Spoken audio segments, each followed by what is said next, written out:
NATO Secretary-General Mark Rutte dismisses calls by some leading European politicians for a separate European army, prompted by doubts over Donald Trump's threats. 9 European countries gathered in Hamburg have agreed to expand offshore wind turbine projects across the North Sea. Israel says the body of the final hostage remaining in Gaza was recovered on Monday, clearing the way for the next phase of the Trump-brokered ceasefire agreement. An appeal trial opened in Paris on Monday for 4 men convicted over the 2020 jihadist beheading of Samuel Paty, a killing that horrified France. NATO Secretary-General Mark Rutte insisted on Monday that Europe is incapable of defending itself without U.S. military support and would have to more than double current military spending targets. Speaking at the European Parliament, Rutte told EU lawmakers that without the United States, Europe would lose the ultimate guarantor of its freedom. And I don't mind him publishing text messages. And if anyone thinks here, again, that the European Union or Europe as a whole can defend itself without the US, keep on dreaming. You can't. We can't. We need each other. Rutte's comments come as tensions fester within NATO over US President Donald Trump's renewed threats in recent weeks to annex Greenland, a semi-autonomous territory of NATO ally Denmark. Trump also said he was slapping new tariffs on Greenland's European backers, but later dropped his threats after a, quote, framework for a deal over the mineral-rich island was reached with Rutte's help. Not much details of the agreement have emerged.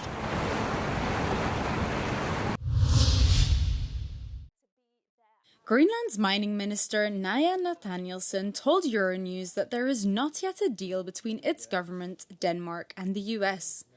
Her comments follow US President Donald Trump's announcement last week that he worked out the framework for a future deal on the Arctic territory with NATO chief Mark Rutte. She stressed that clarity on the US's intentions is needed to progress talks. There is no deal yet. What we have is an agreement to venture into a dialogue. It's going to be, I think, maybe a number of different dialogues. I think there will be a NATO-led dialogue that has to do with maybe an increased presence from NATO in the high north. That could be Greenland. We would welcome that. Then there would be these trilateral dialogues between the US on one side and the Kingdom of Denmark, consistent in this part of Greenland and Denmark on the other side.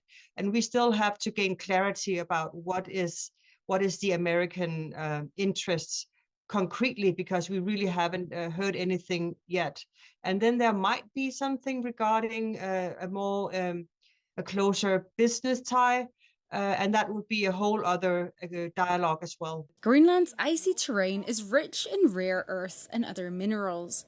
Nathanielsen emphasized that any talks on Greenland's mineral resources should be kept separate from any defense agreement with Washington.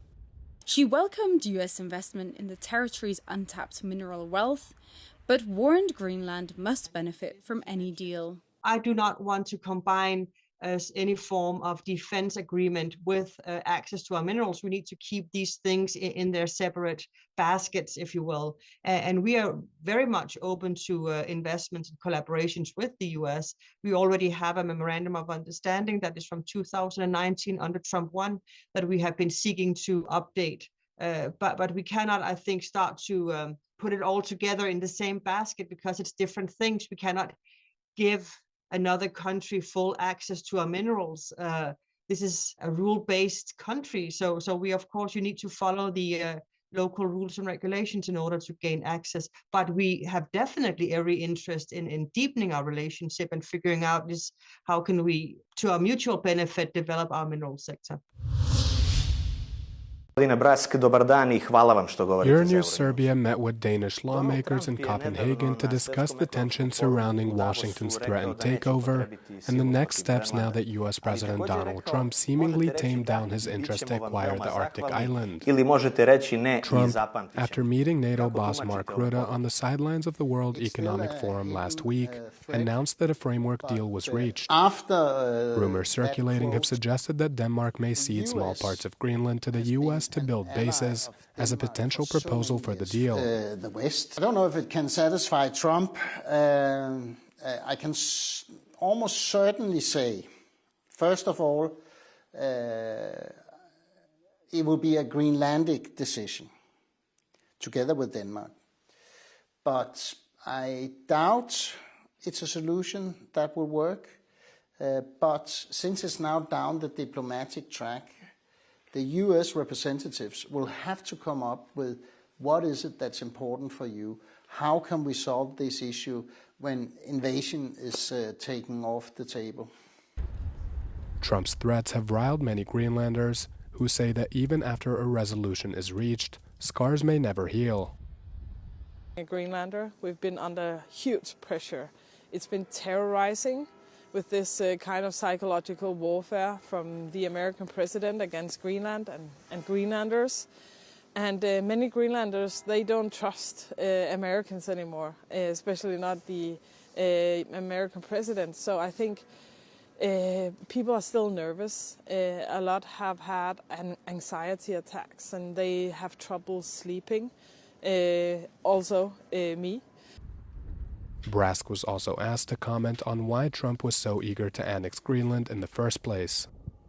I think you have to ask that question to the president because we are sort of mind blown by the whole situation and also the way he talks about it.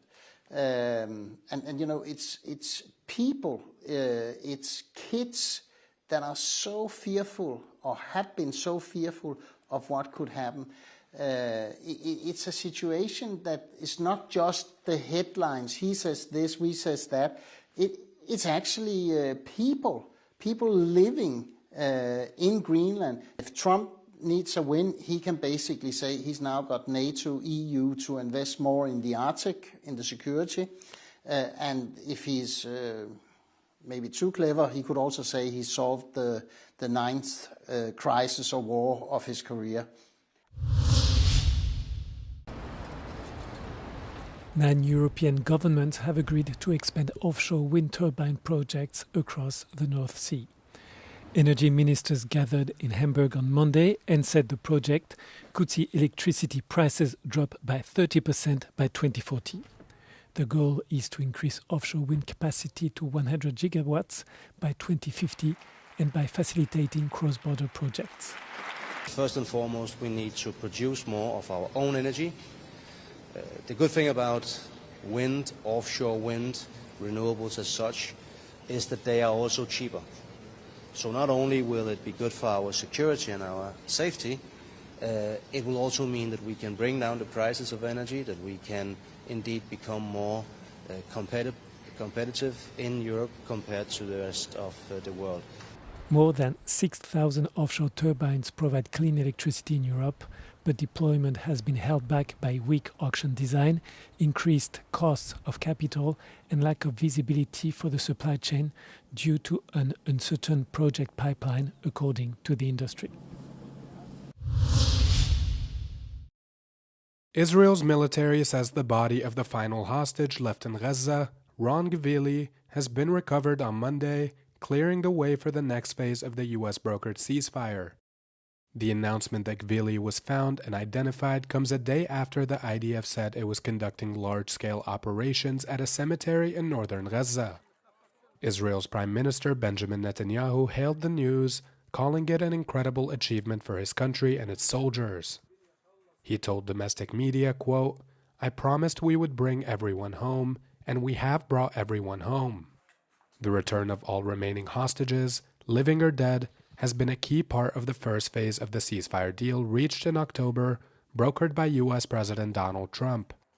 Israel and Hamas have been under pressure from truce mediators, including Washington, to move into the second phase, commonly viewed as an even trickier part. The second phase aims to create an international stabilization force in the besieged territory, form a technocratic Palestinian government, and disarm Hamas.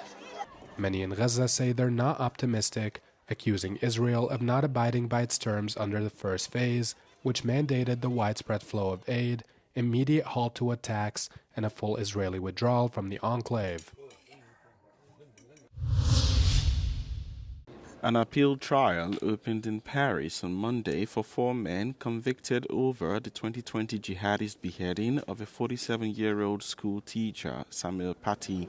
Paty was murdered in October 2020 by an 18-year-old Islamist of Chechen origin after showing cartoons of the Prophet Muhammad in class. His attacker was killed in a shootout with police, and in December 2024, 7 men and 1 woman were found guilty of contributing to the climate of hatred that led to the beheading of the history and geography teacher. La Cour d'assises de première instance a qualifié les vidéos de Sefrioui et Chnina de fatwa numérique. C'est une décision historique et nous comptons bien sur la Cour d'assises antiterroriste d'appel pour confirmer cette décision. Il n'a jamais, Abdelhakim Sefrioui, nous allons le marteler, appelé à la violence. Il appelait à des sanctions administratives. C'est-à-dire soit que Samuel Paty soit exclu de l'éducation nationale, pas forcément définitivement, mais quelques semaines ou quelques mois, une suspension qui aurait apaisé les esprits des familles et qui aurait permis un temps de réflexion à Samuel Paty pour qu'il prenne conscience des fautes qu'il a commises. A free speech icon, Paty had used the cartoons as part of an ethics class to discuss freedom of expression laws in France. They were first published in the satirical Charlie Hebdo magazine in 2015. The trial at the Special Assize Court of Appeal in Paris is set to last until February 27.